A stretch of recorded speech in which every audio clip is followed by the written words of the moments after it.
Today we're live from Benton County, right here in the heart of where the tornado came through. And this is skinny Garrett. Garrett went like this back and forth. By 2006, I was pretty confident that I could tell what was going on, and I was pretty comfortable on air. What's incredible about this is I was able to actually organize my thoughts, which is something I usually have a problem with. But there's a good flow with it, that's, talking about it. This was a big deal, though. This was one of the biggest tornadoes that hit Benton County in a while. Went over the brand new football practice area. They had to pull out all the turf and everything afterwards. Obviously, the graphics have changed a little bit since then.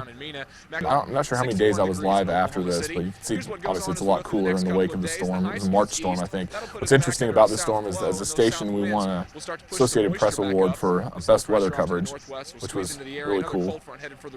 Took a lot of people to pull this off. Oh, the old Cityscape Mavs. Those worked until the seasons changed.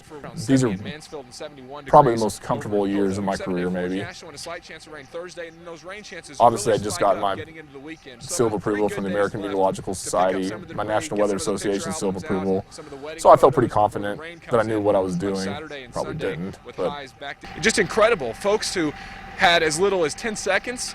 Some had as little as 10 minutes. I start talking about people and I start crying. I do that all the time. To get to where they needed to go, and it was amazing to see how they got out there and got in their shelter. One woman left her mobile home just in time. Another woman took cover in the bathtub just seconds before the storm hit. So the warning was out there. Folks got to where they needed to be, and as a result, obviously, we don't have a number of injuries or any fatalities. And when you see the damage, it's just hard to believe. When you see some of these boards and these shards of metal just sticking out of buildings, it's just it's a miracle a lot of people were not hurt. I know it sounds like a cliche, Bridget, but when you see it firsthand, it just takes your way. Well, video never does anything like that justice. No, I mean, it doesn't. Until you're really there and you see it. Uh-huh. But Garrett, I'm going to give you some credit here. You really warned people ahead of time that this. I watched Bridget in high school. And I think that you should be commended for that, because I think a lot of those people are alive because of.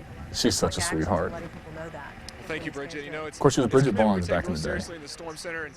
She's so classy too. That's cool. That was yeah. I thought that was good. It was good weather storytelling. Obviously, I had a lot more confident than that first weathercast, which was brutal. All